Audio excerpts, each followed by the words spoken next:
So thanks so very much for organizing this conference. It's really great. And of course, thanks for the invitation.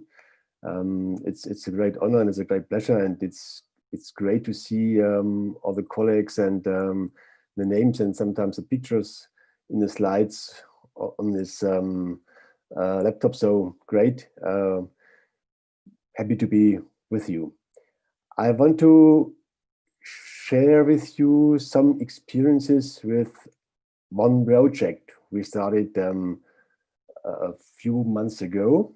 And I will do this together with my colleague Dagmar Nolden, because she can give you a very authentic insight into this wonderful small project.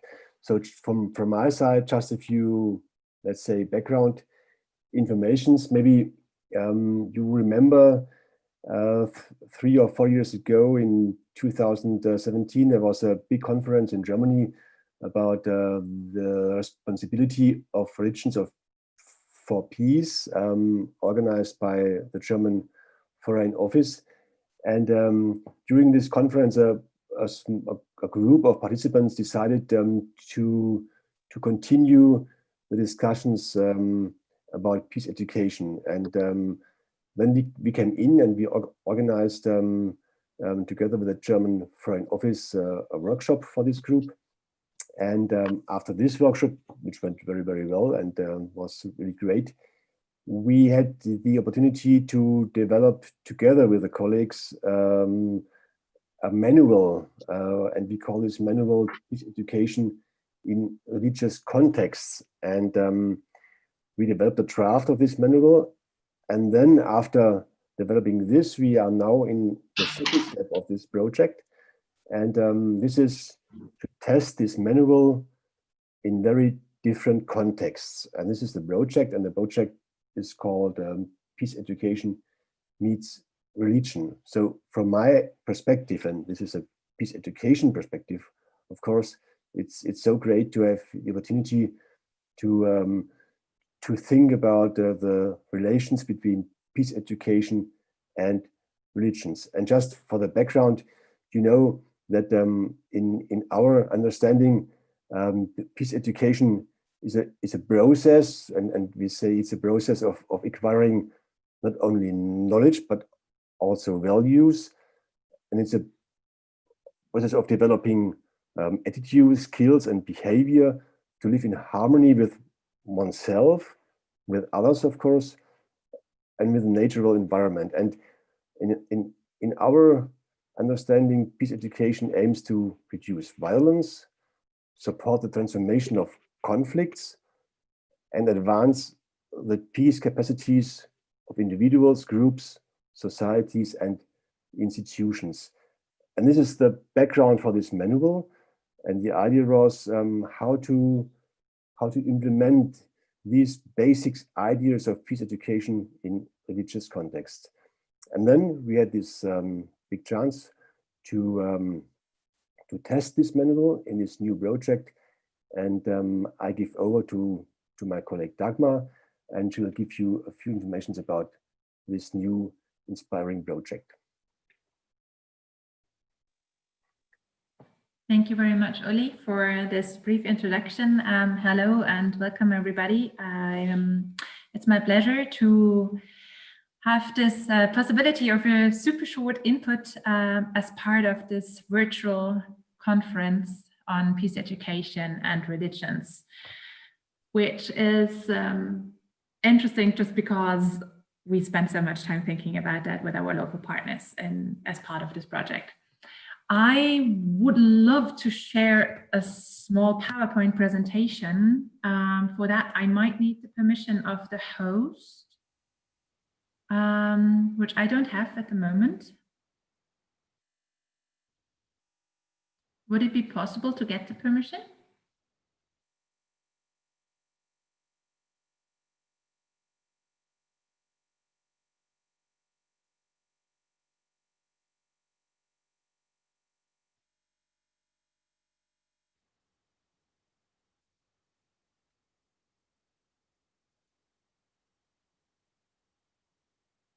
You should have it now. You're listed as a co-host. Perfect. Thank you very much.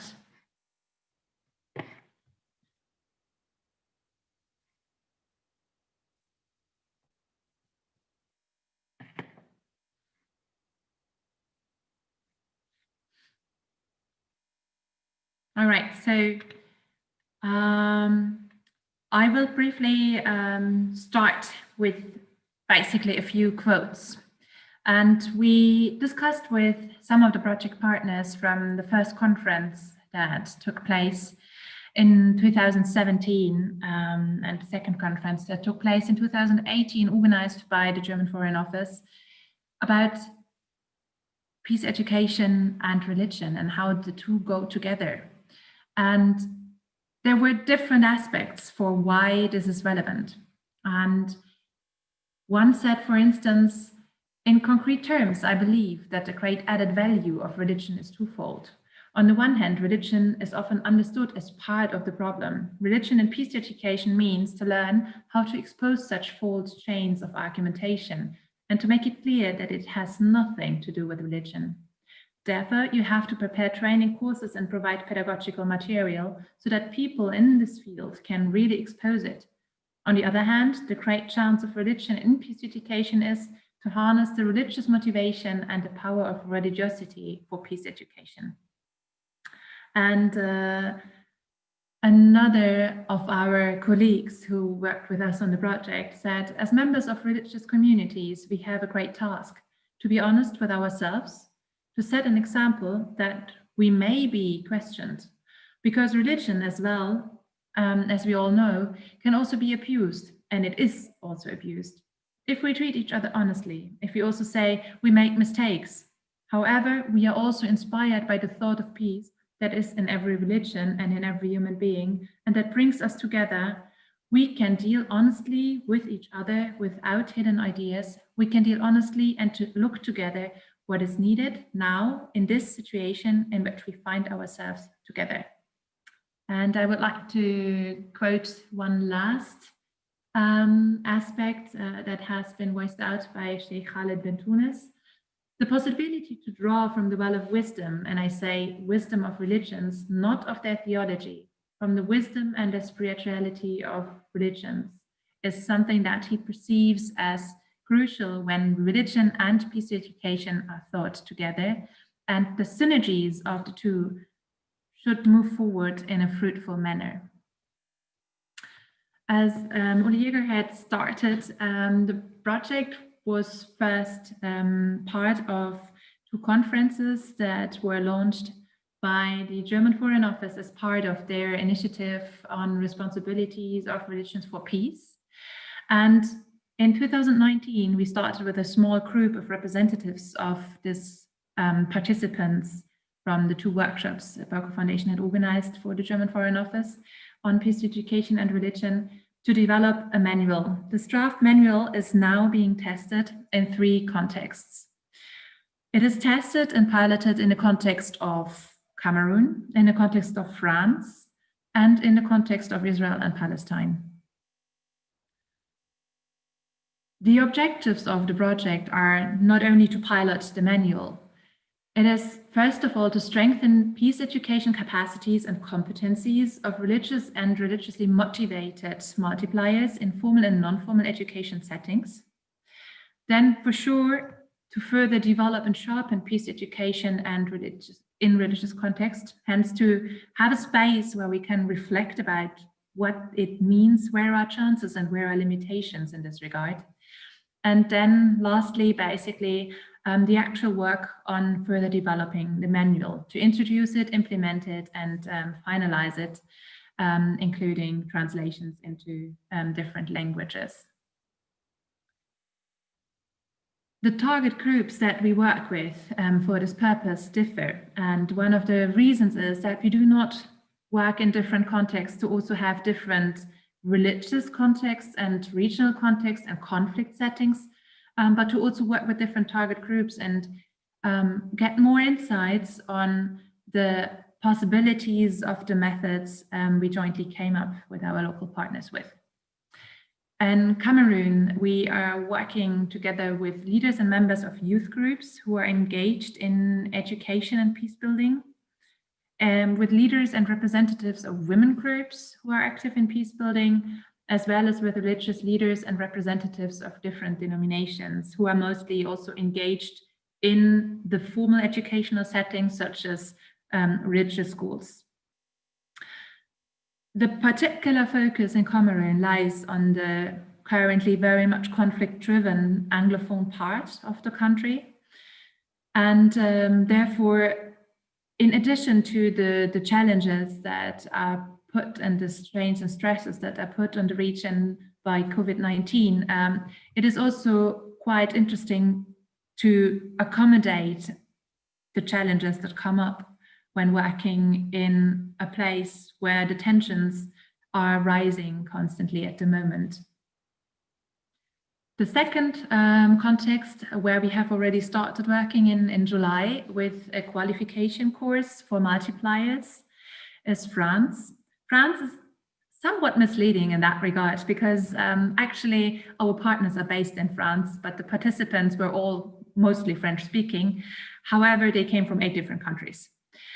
So the context there, one should rather say it is a context that is somehow connected by the Muslim or Sufi Alawi belief, rather, and it's focusing on educators and members of the Muslim Scout movement, as well as the organization ISA. And then in Israel and Palestine, the focus is particularly on a training of trainers for the staff members of the Rossing Center, our local partner there, and another partner organization that is based in Palestine.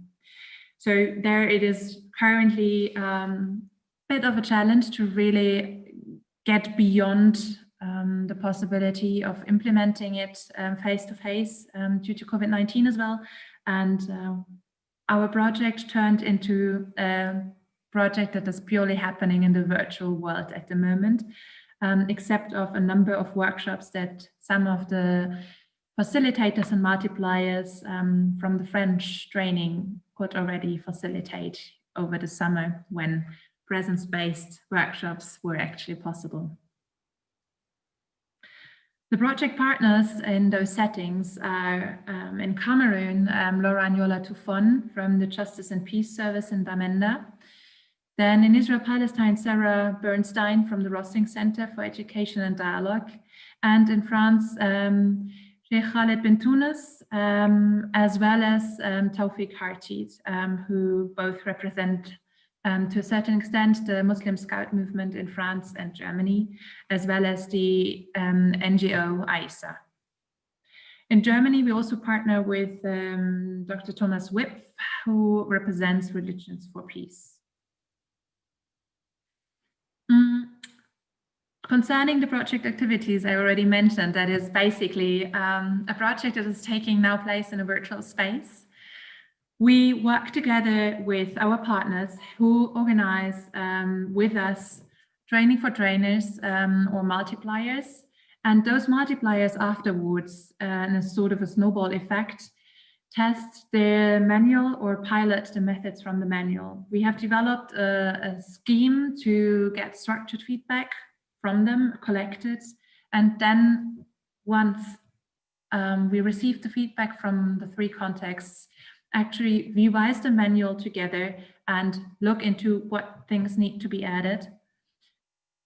The part that is even more interesting is the part when it comes to the question of basically objective number 2 of the project, which is how do religion and peace education go together? And interestingly enough, it seems to be a thing that you can always continue to reflect upon.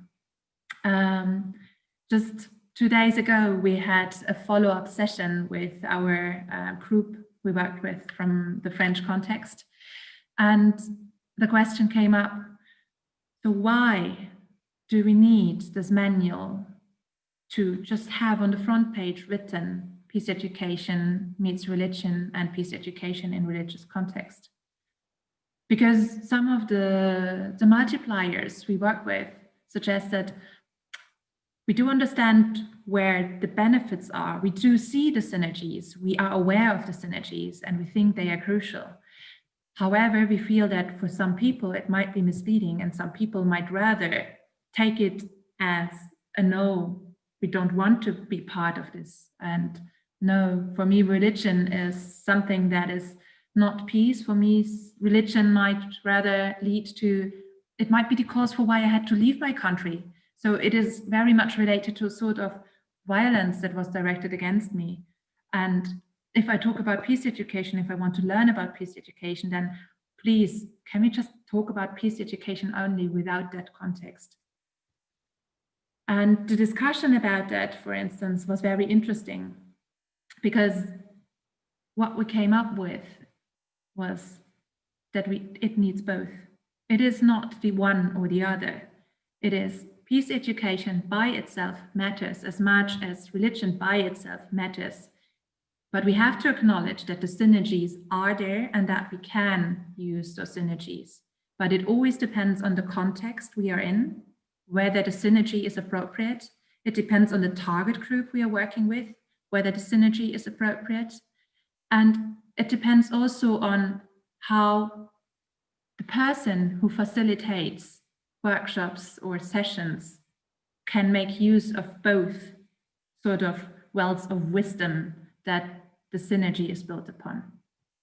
That being said, I would like to thank you very much for your attention, and I have some slide for questions, comments, feedback that are mostly welcome, and I'm really curious to hear what you as experts in the field also think about the chances as well as limitations of thinking the two together and practicing the two together as well. Thank you very much. Thanks, Dagmar. So just in addition, maybe one information or one offer. Of course, we would be more than happy to share this draft of this manual with you. So if you are interested in, please come up and write us an email, and we will do this. And so this was what we have in our sense to share with you, not an academic lecture at the beginning of this session, but an insight into a new ongoing project, and maybe it was inspiring for you. Thanks so very much.